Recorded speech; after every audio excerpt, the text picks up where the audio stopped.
ქალბატონმა ნინუკა და მგონი ნუნუკა თამაზაშვილმა, ნუნუკა თამაზაშვილი არის ირაკლი ღარიბაშვილის მეუღლე, მიიღო გადაწყვეტილება როგორც იქნა და მიიღო გადაწყვეტილება და მან შეცვალა საკუთარი Facebook-ის ეგრეთ წოდებული ავატარის, ანუ დიდი ფოტო როა, დიდრონი, შედარებით დიდი ფოტო როა, ფოტო და თუ აქამდე გამოქვეყნებული ქონდა ირაკლი ღარიბაშვილის, მისი მეუღლის და ირაკლი ღარიბაშვილის დამფუძნებელი მამის ერთობლივი ფოტო, სადაც ბიზინას მარჯვენა თუ მარცხენა ხელი გადახვეული აქვს დაფუძნებულ შვილზე. ახლა ბიზინა ივანიშვილი მოაშთო, მოაცილა და გამოაქვეყნა ფოტო ირაკლი ღარიბაშვილისა და პატრიარქ ილია მეორესი. ანუ ილია მეორემ ჩაანაცვლა ირაკლი ღარიბაშვილისათვის და ქალბატონი თამაზაშვილისათვის თვით ბიზინა ივანიშვილის კი მე არ მინდა თქვა, გულახდილად გეტყვით რომ ირაკლი ღარიბაშვილის მეუღლე განიხიბლა ბიზინა ივანიშვილის, მაგრამ როგორღაც ამოისუნთქა, როგორღაც გაბედა, ამოისუნთქა და გაბედა და ბიზინა ივანიშვილი მოაცილა. რატომ? ვერ გეტყვით სიმართლე გითხრათ, ალბათ იმიტომ რომ მისი ბიზინა ივანიშვილისა არ ანაკლებად ეიმედება, ხოლო ამ ღვთისკაცის ისეული გაგებით ილია მეორისა კი ეიმედება ნამდვილად იქნება და ილია მეორე ითამაშოს უზარმაზარი როლი, რომ აღარ გაგრძელდეს მიჭირხნა თუ მიჯირყნა ირაკლი ღარიბაშვილისა და იქნება და ილია მეორემ ითამაშოს უზარმაზარი როლი, რომ ირაკლი ღარიბაშვილი არ მოხვდეს საპატიმროში ირაკლი ღარიბაშვილი, რომლის სახლებში 7 მილიონი ყოფილ პრემიერ-მინისტრს ელაპარაკობთ დოლარი აღმოუჩინეს ქეშის სახით, ვინც ის რამდენი 7 მილიონი აქვს გადანახული მას სხვა სახლებში, სხვა სივრცეებში, ქვეყნის პარკლებს გარეთ, რაღაც ოფშორულ ზონებში და ასე შემდეგ, აგრეთვე აღმოუჩინეს ოქროს ზოდები და საათები, რომლებზეც გადაფსიხებულ, გადაგიჟებულ, გადაფეტიშებული იყო ყოფილი პრემიერ-მინისტრი. ჩვენ საუბრობთ ქვეყანაზე, რომელიც ახლაც იმყოფება ომის მდგომარეობაში და მისი პრემიერ-მინისტრი, მისი სუსის უფროსი, მისი თავდაცვის მინისტრი, მისი ერთ-ერთი რეგიონის ხელმძღვანელი, მისი ეკონომიკის მინისტრის მოადგილე ეს ხუთეული ჩამოვასახელე და რამდენი არ ვიცით საშუალო ფეხობის თაობაზე ამ ხელისუფლებად წოდებული ბანდისა თურმე იპარავენ იმ ქვეყანაში, რომელშიც ესოდენ მძიმე მდგომარეობა. მე არანაირი გარანტია არ მაქვს, არც ერთ ჩვენგანს არ აქვს, რომ გარკვეული პერიოდის შემდეგ, მაგალითად 3 წელიწადში, 5 წელიწადში, როდესაც ახალი პრემიერ-მინისტრი ეყოლება, სხვა პრემიერ-მინისტრი ეყოლება საქართველოს, ბიზინა ივანიშვილის საქართველოს, გრუზიას, არ გამოვა ის ახალი პრემიერ-მინისტრი პირობითი გვარით აბაშიძე და არ იტყვის რომ ირაკლი კობახიძეც თურმე კორუმპირებული ყოფილაო. თუ გიორგი გახარია იყო მოღალატე და ჩორჩანა ჩააბარა, ეგ რა მაგის პასუხია, თუ რა ქვია იმას ლილუაშვილი იყო მოღალატე და კორუმპირებული, ჯუაშერ ბურჭულაძე თუ ესპანეთში ამდენ და ამდენ ჰექტარ მიწას ყიდულობდა ამათეული გააზრებით და გაგებით და ამათეული ბრალდებით ყოფილი თავდაცვის მინისტრი, რა ვიცით რომ რომელიმე დღევანდელი მინისტრი ან თვით პრემიერ-მინისტრად წოდებული ბანდიტი არ არის კორუმპირებული, არა ფულს არ იღებს ირაკლი კობახიძე მისთვის მე-7.57 ან 457 ხარისხოვანია ფული, თავარია საქმე გააკეთოსო, ხო, თითქოს ასე არ ჩანს. არ ეთყობა კოჭებში ირაკლი კობახიძეს ისეთი კორუმპირებულობა, ხმებიც არ ვრცელდება მისი კორუმპირებულობის თაობაზე, ისეთები როგორებიც ვრცელდებოდა ღარიბაშვილის კორუმპირებულობის თაობაზე, მაგრამ საბოლოო ჯამში ვინ იცის, აგე პაპუაშვილი ირაკლი კობახიძის მარჯვენა ხელი ოღონდ პარლამენტში, იცით თქვენ რომ დაესაკუთრა, დაეუფლა რაღაცა ამდენ ჰექტარ მიწას კახეთში თუ არ ვწდები ლარად, ან რა მნიშვნელობა აქვს 187 ლარად. ესეც კორუფციაა, რასაკვირველია და მე რა ვიცი, ან რომელიმე ჩვენგანი როგორ იტყვის რომ როცა გაივლის რაღაც 3-4-5 წელიწადი თუ ეს ბანდა ხელისუფლება დარჩა, არ აღმოჩნდება რომ პაპუაშვილიც ასე მაგალითად პაპუაშვილი იყო კორუმპირებული, დინარაძე იყო კორუმპირებული, 99 დეპუტატი იყო კორუმპირებული, მინისტრების 99% იყო კორუმპირებული და ასე შემდეგ და ასე შემდეგ, όμως თავადვე გამოხრავენ ესენი როგორც გამოხრეს შეუტიეს და გამოხრეს მათივე გუნდის წარმომადგენლებს, ღარიბაშვილს, ხსენებულს და ასე შემდეგ, გამოხრავენ უკვე შემდგომ ხსენებულ კობახიძეს თუ სხვებს. არა, ახლა ქალბატონ თამაზაშვილზე არ ვსაუბრობ, უბრალოდ მოუწოდებ მას, რომ განმბლოკოს, იცით თქვენ მithქვამს თუ არ ვცდები, რომ მან დამბლოკა სწორედ იმის გამო, რომ ვეკითხებოდი ასე ვისამართლოთ ერთის მხრივ თუ მეორეს მხრივ, ვეკითხებოდი სწორედ მას პასუხის მოლოდინი ასაკვირველია არ მქონია, როდის მოხსნით ავატარ ფოტოდან Facebook პროფილიდან ირაკლი ღარიბაშვილისა და ბიზინა ივანიშვილის ერთობლივ ფოტოს მეთქი იწყინა როგორც ჩანს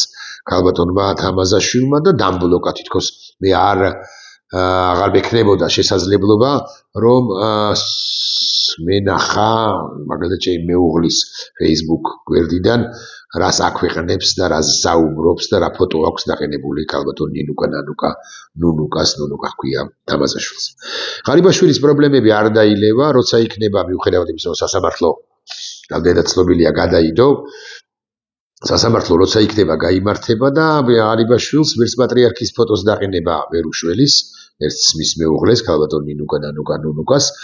ვერ უშველის დაყენება პატრიარქის ფოტოსი, პატრიარქმა შეიძლება ლოცვა აღავლინოს, მაგრამ სამართალს ვერ გაექცევა ამ ხელისუფლების ხელისუფლებაცოდებული ბანდის პირობებშიც კი. ეს არის პირველი ნაწილი, რაზეც საუბარი სიმართლე გითხრათ ნაკლებად მინდოდა, მაგრამ აგე უკვე მე-7 წუთი მიიწურება, მალე რაც ამ თემაზე მომიწია საუბარი. ჩვენ გაცილებით სერიოზული პრობლემების წინაშე ვართ, ჩვენი ქვეყანაც და სოფლიოც სერიოზული პრობლემების წინაშეა, ვიდრე ნუნუკას ავატარ ფოტოა Facebook გვერდზე და მთავარი სოფლიო პრობლემა, რასაც თავსატეხი, რასაკვირველია არის ქვეყანა, რომელსაც ავატარ ფოტოდ დაუყენებია პუტინის, ამ ქვეყნის ამომგდების, ამ კონკრეტული ქვეყნის და საერთოდ სოფლიო ამომგდების ფოტო, ასე უნდა გითხრათ და ეს პრობლემა არის რამდენად ადეკვატური უფრო ზუსტი რომ იყო რამდენად კიდევ უფრო მეტად არაადეკვატური იქნება რუსეთი სწორედ იმის გამო, რომ ის ძალიან სუსტდება. არ ვიცი იცით თუ არა, რომ დაახლოებით 1 დღის წინ დაახლოებით კი არა სუსტად რუსეთის უშიშროების საბჭოს ბიურის მოადგილემ ყოფილმა პრეზიდენტმა მედვედევმა გამოაქვეყნა სოციალურ ქსელ X-ში პოსტი ინგლისურ ენაზე არ ეთამაშოთ რუსეთს, ეს არის პასუხი მედვედევის პრეზიდენტ ტრამპის რამდენიმე დღის წინანდელ პლატფორმა X-ზე გამოქვეყნებულ სტატუსზე არ ეთამაშოთ პრეზიდენტ ტრამპს, რომელიც თავის მხრივ გამოაქვეყნა სახელმწიფო დეპარტამენტის ოფიციალურმა რუსულენოვანმა ანგარიშმა, კი არა გვერდმა და თანდართულ ტექსტში კი ეწერა, რომ ტრამპი საქმის კაცია. საერთოდ ტრამპისთვის მედვედევი რასაკვირველია 97 ხარისხოვანი პირია და თუ ვინმესთან აქვს საქმე პრეზიდენტ ტრამპს, ეს მისი ვიზავი პრეზიდენტი პუტინია, მაგრამ მედვედევმა ყოფილმა პრეზიდენტმა რუსეთისა ტრამპი ფრიად გააჯავრა რამდენიმე ხნის წინ, როდესაც ასეთი არაადეკვატური განცხადებები გააკეთა და პრეზიდენტმა ტრამპმა მიიღო გადაწყვეტილება 2 წყალქვეშა გემის რუსეთის სიახლოვეში, ატომური წყალქვეშა გემის რუსეთის სიახლოვეში გაგზავნის თაობაზე, ვერ გავრისკავო ასეთი არაადეკვატური ხელმძღვანელებიც კი ყავს რუსეთსო, ენას კბილი დააჭიროსო, დაახლოებით ეს იყო გზავნილი შეერთებული შტატებიდან და იმის შემდეგ ეს გამომტყვრალი უმრავლეს შემთხვევაში ვერ გამოფხიზნებული მედვედევი ცოტა ხანი ჩააცხრო, მაგარი ალბათობით სწორედაც რომ პუტინმა, მაგრამ მედვედევი როგორც ჩანს ახალწელი დადგა თუ არა ისევ და ისევ ურტყამს ვოდკას და ისევ და ისევ არაადეკვატური პირია. მივდივართ თუ არა ჩვენ მესამე მსოფლიო ომამდეო, ბევრი კითხულობს და მე გეტყვით ჩემს მოსაზრებას, რომ რუსეთის ქმედებების გამო ჩვენ მესამე მსოფლიო ომამდე არათუ მივდივართ, არამედ ერთგვარად მესამე მსოფლიო ომშიც ვართ და ამის მთავარი მიზეზი სწორედაც რომ არაადეკვატურობა, დასუსტებული და გვარიანად დასუსტებული რუსეთისა, რაც მეტად დასუსტდება რუსეთი, მით მეტად ისტერიკული, ან მეტად არაადეკვატური განცხადებები გაკეთდება სწორედაც რომ მოსკოვიდან მედვედევის განცხადებებს საბოლოო ჯამში ყურადღებას არც არავინ აქცევს, მაგრამ პუტინიც კი, რომელიც თითქოს მასზე, ანუ მედვედევზე თავშეკავებულია, რომელიღაც ეტაპზე ან განცხადებებს გააკეთებს ფრიად არაადეკვატურს, ან კიდევ ერთხელ გამოირჩევა საკუთარი არაადეკვატური ქმედებებით და უკრაინის ფრონტზე წინ ვერ წაწეული რუსეთმა შეიძლება ხელფეხის უაზროდ მოქნევა დაიწყოს და თუ აქამდე ჩვენ ვსაუბრობთ იმაზე, რომ ნატოს ერთიანობა მორღვეულია, ნატო აღარ არის ერთიანი ორგანიზმი, დასავლეთში მაინც არის გარკვეული დაპირისპირება, ბრიტანეთსა და შეერთებულ შტატებს შორისაც კი არის ეს დაპირისპირება, აღარ ვლაპარაკობთ კონტინენტურ ევროპასა და შეერთებულ შტატებს შორის დაპირისპირებაზე ან განსხვავებულ შემთხვევებში განსხვავებულ აზრებზე, თუ რუსეთი არაადეკვატური დამატებითი სხვა ნაბიჯებით, სხვა ქმედებებით გამოირჩევა, გაგიკვირდებათ და სწორედ ეს ქმედებები რუსეთისა იქნება ნატოს ხელახლა შეკავშირების, ნატოს უკლებლივ ყველა სახელმწიფოს ხელახლა შეკავშირებისა და ნატოს როგორც ერთიანი ორგანიზმის გადარჩენის საფუძველი. ნატოსთან რუსეთის ომი ნიშნავს და ვლაპარაკობ ნატოსთან რუსეთის ომზე, იმიტომ რომ სულ უფრო ინტენსიურად საუბრობენ იმაზე, რომ სუვალკის დერეფანის მიმართულებით, უფრო სწორი რომ იყო კალინინგრადის მიმართულებით, ეს ფრიად არაადეკვატურებული რუსეთი, რომელიც ისედაც არაადეკვატური იყო 2014 წლიდან 2008 წლიდან 14-დან 22-დან, ახლა შეიძლება რუსეთმა შეუტიოს სწორედაც რომ კალინინგრადის ოლქისაკენ ნატოს წევრ სახელმწიფოებს, ანუ ლიეტვასა და პოლონეთს და გაჭრას ესეთი პირდაპირი სახმელეთო ხაზი, კავშირი, საზღვარი, კავშირი უფრო ალბათ სწორი სიტყვა, ხაზი უფრო სწორი სიტყვა, სწორედ კალინინგრადის იმ ოლქთან, რომელიც არასწორი სიტყვა ეს, რასაც ახლა გეტყვით, მაგრამ კონტინენტურ ევროპასთან კავშირში, კონტინენტურ რუსეთთან არავითარ კავშირში არ არის, ანუ რუსეთის ძირითად ნაწილთან ეს პაცაცკუნტელა კალინინგრადი და ამით რისი დემონსტრირება მოუნდება რუსეთს? იმისა კი არა, რომ ის ძლევამოსილი სახელმწიფოა, არამედ იმისა, რომ ნატოს მორღვევა, ნატოს გამოცდა და მორღვევა იქნება მისი მიზანი და ეს გამორიცხული სულაც არ არის სწორედ იმის გამო, რომ უკრაინაში ის მარცხს სტრატეგიულს და ტაქტიკურ დონეზეც მარცხზე განიცდის. რატომ იზრდება ამგვარი ავანტურის შანსი? მე კი ამის თქმას ვცდილობ. პირველი ფაქტორი არის ჩიხი, რომელშიც მოექცა რუსეთი უკრაინაში. რუსეთმა ვერ მოიგო სწრაფად, იცით თქვენ, რომ 5 დღეში, 7 დღეში 2022 წელს, ანუ 4 წლის წინ უნდოდა მას კიევის აღებაც კი, აბა რა ხდებოდა ბუჩაში, რატო უტევდა სწორედაც რომ ბუჩას, რომ მე უკვე კიევის მისადგომებთან შესულიყო და შევიდა კიდეც კიევის გარე უბნებში და მე უკვე კიევის ცენტრი აიღო და მე მოეხდინა რეჟიმ ჩეინჯი, მაგრამ ის ცნობილი მიმართვა პრეზიდენტი ზელენსკისა გაგახსენდებათ ალბათ თქვენ რუსეთის ამ პოლიტიკის და ამ აგრესიის მიუხედავად უკრაინის ხელისუფლებამ თქვა რომ ის არ ტოვებს კიევს მიუხედავად იმისა სხვა შორის რომ დასავლეთის ცალკეულ ლიდერებიც კი ურჩევდნენ პრეზიდენტ ზელენსკის ასე მაგალითად ლვოვში გადასვლას და იქიდან მართვას უკრაინისა არა ზელენსკიმ ამ გზაზე თქვა უარი წინააღმდეგობა გაუწია რა ჯოჯოხეთი არ გამოიარა იმ პერიოდშიც და შემდგომ პერიოდშიც უკრაინამ მაგრამ უკრაინა გადარჩა. ხო და 4 წელია გაჭედილია რუსეთი, ჩიხშია რუსეთი, წარმატებას ვერ აღწევს პატარა პაკროვსკისთვის თუ რომელიმე სხვა ქალაქისთვის იბრძვის და ახოცავს საკუთარ ჯარისკაცებს პატარა, ძალიან პატარაა ეს პაკროვსკი, რომ ვიცოდეთ მაინც და აქედან გამომდინარე რუსეთში განიხილება საკითხი, რომ იქნება და სხვაგან გამუხსნათ ცეცხლი უკრაინას კი არა ევროპას, რომ ევროპაში სტრატეგიული ბუნდოვანება ან სტრატეგიული ბუნდოვანება დაბნეულობა უფრო სწორი სიტყვა ალბათ გამოვიწვიოთო. რუსეთი დღეს არ მოქმედებს მეორე მხრივ სტრატეგიით, თუ მაინც და მაინც ეს სიტყვა უნდა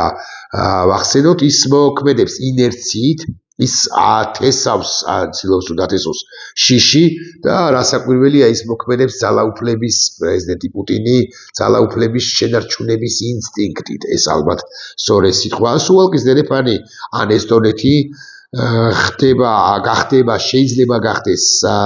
არა იმდენად სამხედრო მიზანი, არამედ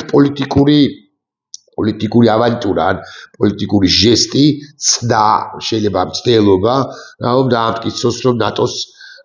დასრულება, ნატოს დამარცხება, ნატოს დასუსტება და დამარცხება შეიძლება და მართლაც თუ რუსეთს სურს, რომ კიდევ ერთხელ გამოსცადოს ნატო და კიდევ უფრო გააღრმავოს დაპირისპირება ნატოს უთანხმოებები ნატოს სახელმწიფოებს შორის იქნება და ეს ავანტურა იყოს მნიშვნელოვანი, მაგრამ აკი გითხარით, რომ გარკვეულზე მაღალი ალბათობით და ესეთი ანალიზი კეთდება, ქალბატონ ნუნუკასაც მიმართავთ მოხდება, მაგრამ არ აინტერესებს ქალბატონ ნუნუკას და თავდასხმის ყოფილ მინისტრი ღარიბაშვილსაც არ აინტერესებს ეს ყველაფერი, ოღონდ კი გადარჩეს, ხო? და ბიზნე ივანიშვილს საერთოდ არც ლუკაზე და ხელი ბიზნე სად არის სუვალკის დერეფარი, ეს რომ სთხოვო, ხო ვერ დაადებს და ალბათ დასჭირდება რაღაც ცალკეული კონსულტაციები შათირიშვილთან არა, ვინმე სხვასთან. კარგით, მოკლედ რუსეთს სურს რომ გამოსცადოს ნატო და დაარღვიოს, მაგრამ ეს შეიძლება მოარღვიოს ნატოს ერთიანობა დამატებით, მაგრამ სწორედ ეს შეიძლება გახდეს ნატოს ერთიანობის დემონსტრირების, ნატოს ერთიანობის საფუძველი. სუვალკის დერეფანი სამხედრო მიზანი არა იმდენად სამხედრო მიზანია, რამდენად პოლიტიკური ჟესტი, მეთქი პუტინს სჭირდება არა გამარჯვება, ესეც უნდა ვიცოდეთ, არამედ სჭირდება ერთგვარად სცენარის ან თუ გნებავთ სხვაგვარად ვთქვათ, სიუჟეტის შეცვლა და გაგრძელება, გაღვივება და უშუალოდ დასავლეთში ამგვარი დებატისა რა ვუყოთ რუსეთს, რომელიც ესეთი აგრესიულია, ესეთი არაადეკვატურია, ესეთი მძიმეა, იქნება და ჯობდეს მასთან ურთიერთობის დაალაგება, თორე აგე ხო ხედავთ ხელფეხს უაზროდ იქნევს და ჩვენც კი გვირტყავს არჩევნებია ამასობაში დასავლეთში კი არა კონკრეტულად შეერთებულ შტატებში, ცალკეულ სახელმწიფოებში, ევროპაშიც მარჯვენა და მემარცხენე ძალების ქმედებათა გამო არის პოლარიზაცია გაზრდილი და ამით სარგებლობა უნდა რუსეთის ფედერაციას ეს რომ ვიცოდეთ, მაინც კრემლი კითხულობს როგორც სისუსტეს ეს დასავლეთის სუსტიაო და აქედან გამომდინარე სუსტი უფრო უნდა დაჩაგრო, სუსტი უფრო უნდა მოსპოს, სუსტი უფრო უნდა გაანადგურო, ეს არის სტრატეგია რუსეთისა, მაგრამ აქვე ვიტყვი და დამატებით ვიტყვი, რომ აი ამ შემთხვევაში თუ ნატოს, ეს არის უკრაინა, ლიეტვა არის ნატოს წევრი, პოლონეთი არის ნატოს წევრი, პირველი 24 საათი შეიძლება მართლაც უშუალოდ ევროპულ სივრცეში იყოს დაბნეულობა, მაგრამ ტრამპის ამ პოლიტიკის გამო, ტრამპის ამ სოფხედვის და არაორდინალურობის გამო იქნება და სწორედ იქნება კი არა, ნამდვილად ეს გადაარჩენს ნატო ისედაც გადარჩება ჩემი აზრით, მაგრამ რომ ვცდებოდე ესეთი ნაბიჯი რუსეთისა გადაარჩენს სწორედაც რომ ნატოს როგორც ერთიან ორგანიზმს და შეერთებული შტატები რასაკვირველია ჩაერევა ამ კონფლიქტში, ამ ამბავში, ნატო შესაბამისად არ დაიშლება და შეერთებული შტატები შეინარჩუნებს გლობალურ ლიდერობას, მოკავშირეთანდობას, ხო საერთაშორისო წესრიგს, მიუხედავად იმისა, რომ შესაძლოა ჩვენ გვაქვს გარკვეული პრეტენზიები დღევანდელი ამერიკის შეერთებული შტატების ადმინისტრაციის მიმართ. ღირებულებებს როგორც ასეთი შეერთებული შტატები უბრალოდ არ და ვერ უღალატებს და ისიც უნდა გვახსოვდეს, რომ მრავალმხრივია, რუსეთს უკვე მიაქვს შეტევები ცალკეულ ევროპულ სახელმწიფოებზე ან ნატოზე, ასე ზოგადად რომ ვილაპარაკოთ, ეს არის რასაკვირველია კიბერშეტევები, არქიბრიდული ომის სხვა ელემენტების გამოყენება, მაგრამ ნატო და მისი ევროპული ნაწილი, მოდით უგნებავთ ასე ვიტყვი, სულ უფრო ადეკვატური ხდება. გარდაუვალია ევროპისა და შეერთებული შტატების ალიანსი, უფრო მყარი ალიანსი, ვიდრე აქამდე ყოფილა, სწორედ იმიტომ, რომ პროტების ეს ცენტრები, ეს ღერძები იყოს განადგურებული და ირანის შემდეგია ერთ-ერთ რომელიღაც ეტაპზე, ალბათ ტრამპის ადმინისტრაციის პირობებში შესაძლოა, არავინ იცის რა მოხდება ასე მაგალითად სამხრეთ კორეასა და ჩრდილოეთ კორეას შორის, სამხრეთ კორეაში არ დაგავიწყდეს, რომ ამერიკული ბაზებია და ასე შემდეგ, მე იმის თქმა მინდა, რომ უფრო და უფრო სუსტდება პროტების ღერძები ჩვენს პლანეტაზე და უკაცრავად ნუნუკა თამაზაშვილი კი იმით არის დაკავებული, რომ პატრიარქის ეიმედებოდეს და ღარიბაშვილს ფული რომ არ მოეპარა, იქნება და ადეკვატურ ლიდერადაც კი ჩამოყალიბებულიყო ქალბატონი ნუნუკას მეუღლე და ფულის მოპარვა ერთია და ბიზნე ივანიშვილის ფრთებქვეშ არავის მორჩევს შესვლას ბიზნე ივანიშვილი ყველას აფუჭებს, ყმის, ყველას ლახავს და ყველასთან აქვს ის ურთიერთობები, ისე ტიპებად აყალიბებს, რომლების ისტორიის მიერ ჩასარეცხები იქნებიან. წუხვარ ქალბატონ ნუნუკა დამოუკიდებლად იმისა განბლოკავთ თუ არა მე, თქვენი მეუღლე სწორედაც რომ ჩასარეცხი პირია. ხარიბაშვილი და მესამე მსოფლიო ომი რა ვარი გასაერთიანებელი იყო. ძალიან კარგად გავამბობ და არ ვიცი, ნახვამდის.